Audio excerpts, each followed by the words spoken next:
Isang maganda at pinagpalang araw mga kapatid. Sa araw na ito, ating pagninilayan ang mabuting balita ayon kay San Marcos, Kabanata 3, talata 22 hanggang 30. Sa mabuting balita, sinabihan si Jesus na siya raw ay sinapian ng masamang espiritu. Siya raw ay nagpapalayas ng demonyo sa pamamagitan ng isang demonyo. Ngunit aniya, ang kawalan ng pagkakaisa at pagkakawatak-watak ay naghihiwalay sa mga tao, habang ang pagkakaisa ay nagpapatibay at nagbibigay daan para sa mabuting gawa ni Kristo.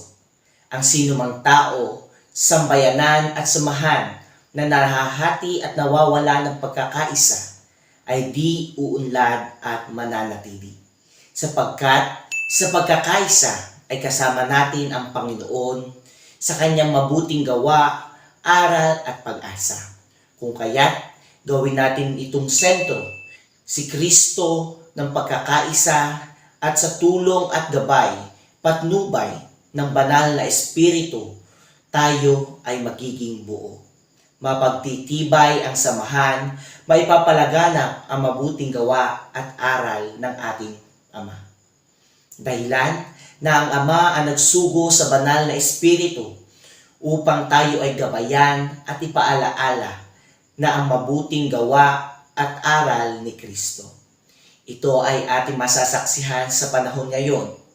Kung ang mga tao ay may pagkakaisa sa bawat isa, ang bayan, ang syudad, komunidad at lipunan ay uunlad at umuunlad. Ngunit kapag ang mga tao ay walang pagkakaisa, nagkakawatak-watak, nahahati, ang bayan ay nananatili. At ang iiwanang aral ng mabuting balita at lagi nating pakatandaan na ang pagkakaisa ay gawa ng Diyos at ang pagkakahati-hati naman ay gawa ng demonyo. Muli, ako po si Brother Lloyd Vergara ng Queen of All Saints Parish at kayo po ay aking iniimbitahan at hinihimok na i-follow and subscribe ang Faithbook PH YouTube channel and download apps or registered at www.faithbook.ph. Muli po, maraming salamat at pagpalain tayo ng Panginoon.